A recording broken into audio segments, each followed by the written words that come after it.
Okay, good morning. The first talk on the task teams this morning, Shipborne Radiometry. My name is Werenfrid Wimmer, and there are some slides from our colleagues at MPL and RAL Space in this talk. Next, please. So the objective of the task team was to set up a network and have a common data format across different radiometers, DOI and best practice documents. Next slide, please. And the network is set up. The members at the moment are the Danish Meteorological Institute, Rutherford Appleton Laboratory, the University of Southampton, Rosenstiel Marine and Atmospheric School in Miami, CSRO, and anybody who wants to join us. We have a web presence. It's at shipsforsst.org, and our data archive is at ISFRN. And we have a data format. It's based on the GRIST L2P format. It's slightly different because we're in situ instrument. And please let me know if operators or users need updates to the fields. Next, please. So the coordination of activities, we have protocols and procedures on the web page. And we had an intercomparison in 2022, and I will show some results in this talk. And we're about to publish papers on those results as well.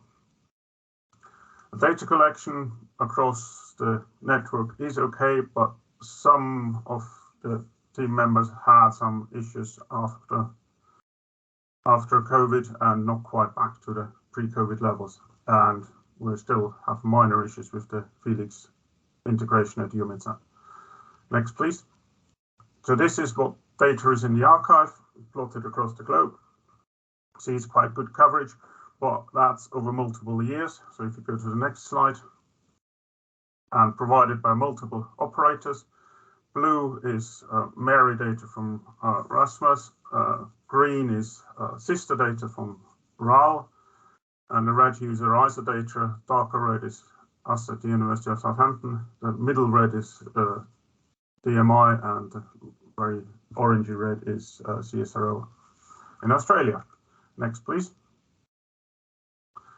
As I said, it looked really good, but 2020 to 23, we had a lot less deployments, and this doesn't look too bad, but the blue and the green is actually from 2020, and it's only the two reddish ones which are producing a lot of data at the moment. Next, please.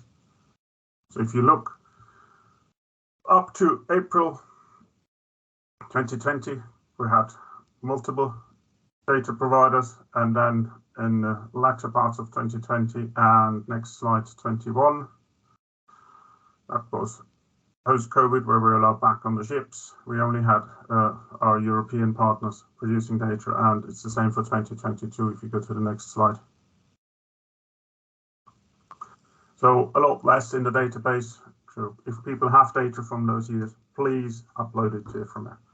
Next, please.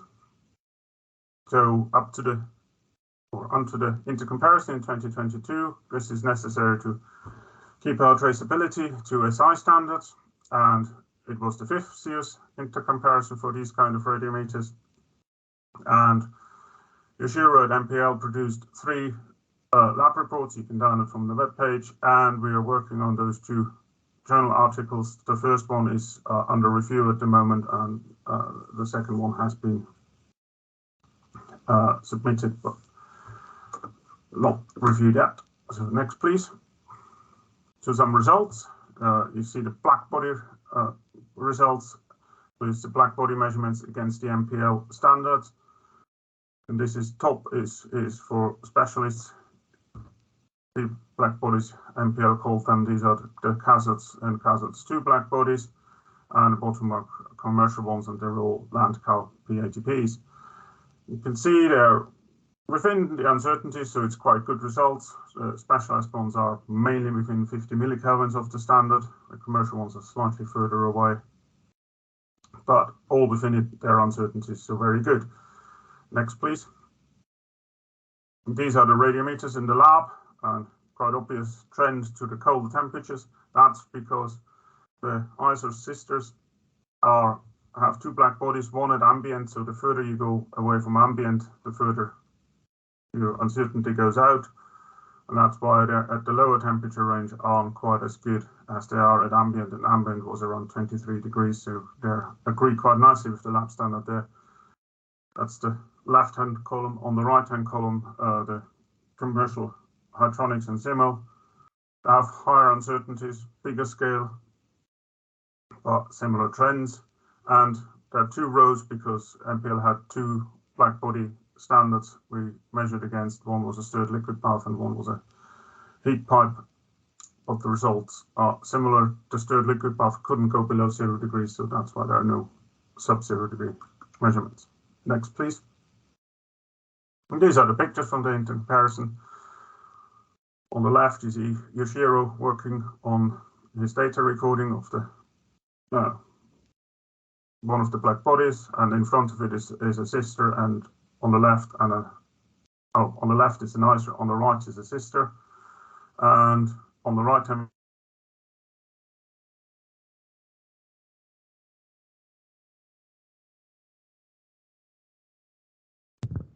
Chiara? Yes, it's frozen. So let's give him a minute. 1 second. Let's have a look.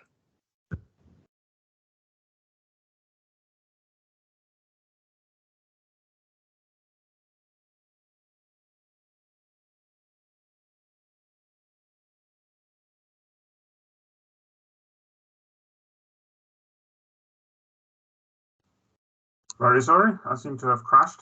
Yes, now you're back. Thank you. I'm very sorry. We lost you at this picture in the comparison 2022.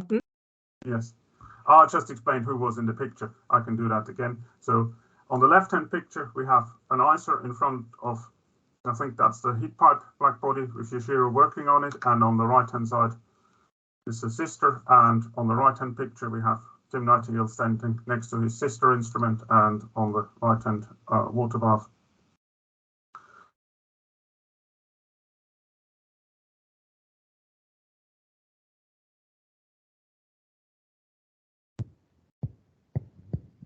Yeah, I'm aware. He's frozen again. So let's have a look. I seem to have crashed again. Yes, I just tried without video. keep on going. I tried without video. I'm very sorry. And these are the pictures of the black body. In comparison, you can see Yoshiro lining up the Hydronics standard on a cathode black body, and the little red one is one of the land black bodies. And these are the data recordings behind the black bodies on the right-hand side. Next, please.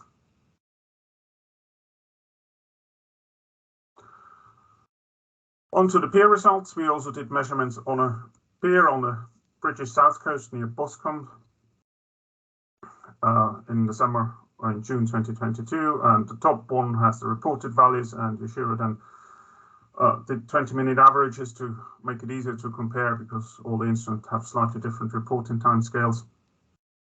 So the bottom one is the same data as the top, just averaged over 20 minutes with error bars on it. Next, please. And the comparison here. So the mean is the average, or mean, well, the zero line is the mean value of all participants, but the blue one, which drops in the middle there, is excluded from when it drops. And they're all agreeing reasonably well. There are some minor outliers. The blue one is the concerning one because that was a Hydronics radiometer and it dropped out, and the operator didn't notice it, but it was quite clear in the results that something went wrong there. Next, please. Pictures, there's an ISO on the pier, and on the right-hand side, it's all the instruments, sister in the foreground, and then there's the Hydronics up, looking up and down, Simmel there in the behind the Hydronics, and then a number of ISOs. Next, please. So the conclusion from those the comparisons are that on the laboratory comparison, the black bodies worked very well. The Landcal black body uncertainties might be slightly too large.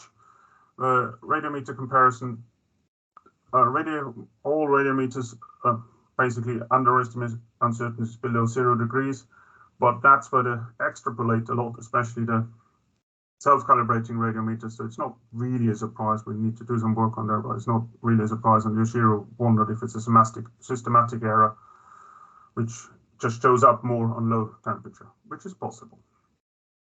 Hang on.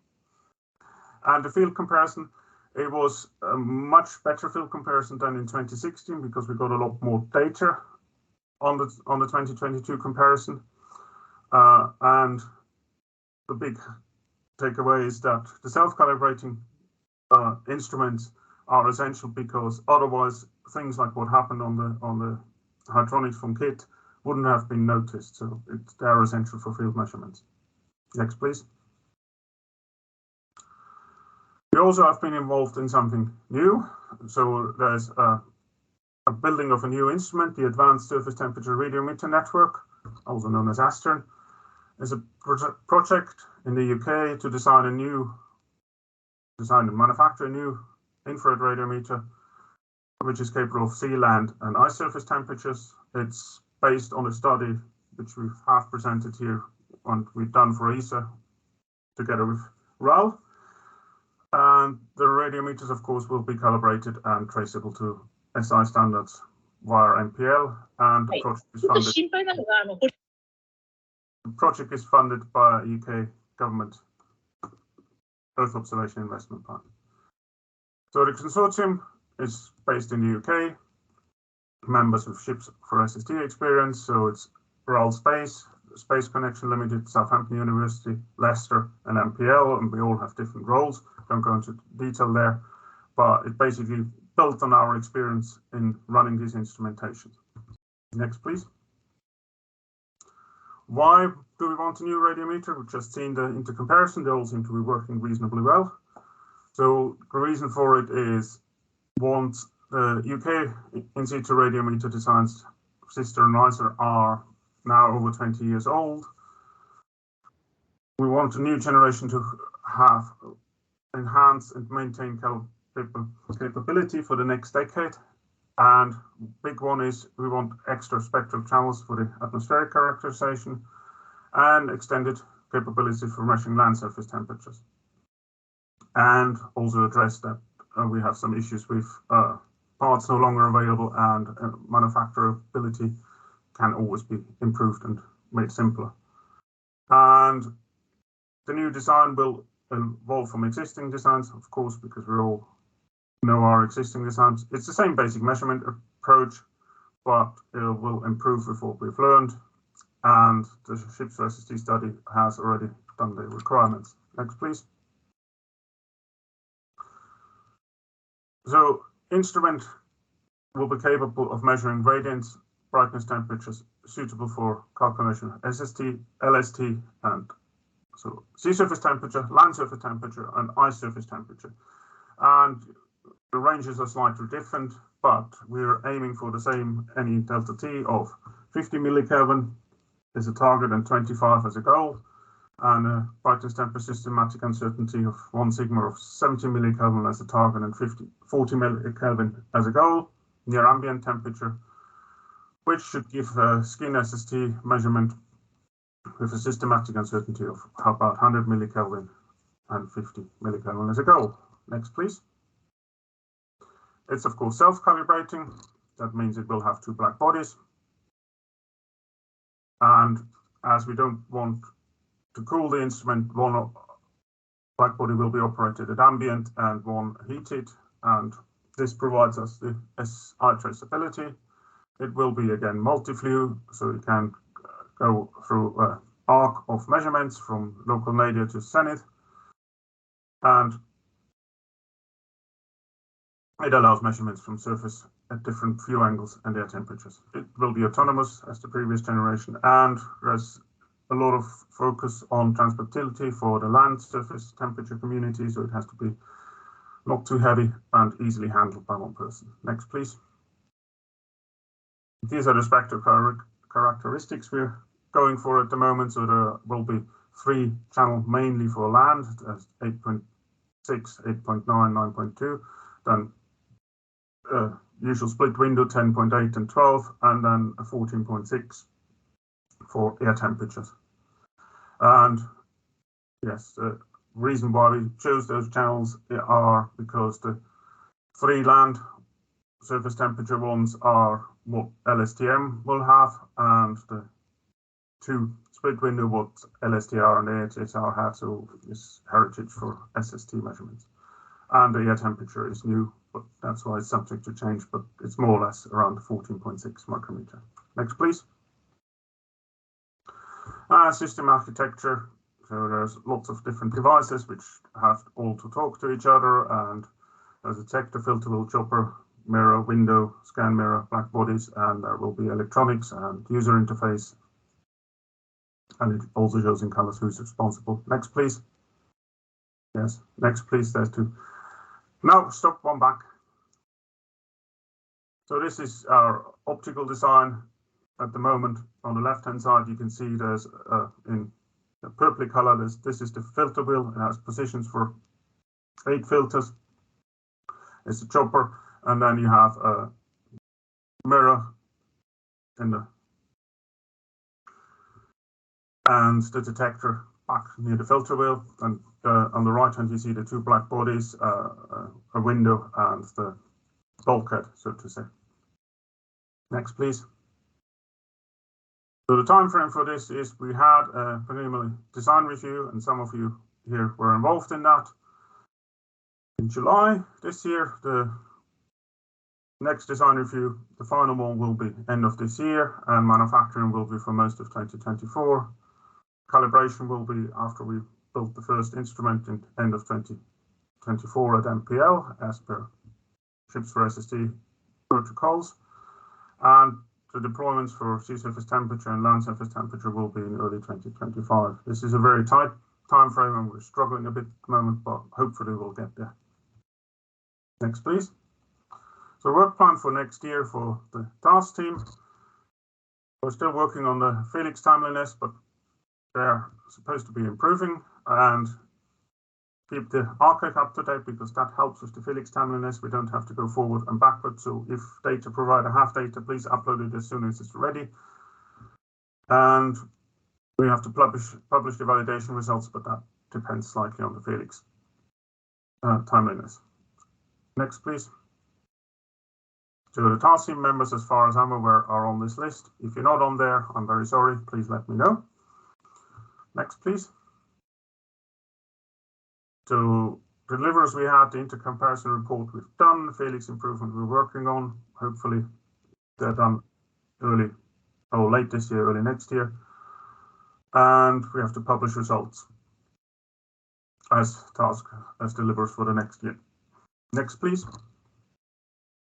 So the webpage is there. We are on Twitter as well. The others we don't do at the moment. And I think there's 1 or 2 more slides, please. Next. Yeah, thank you.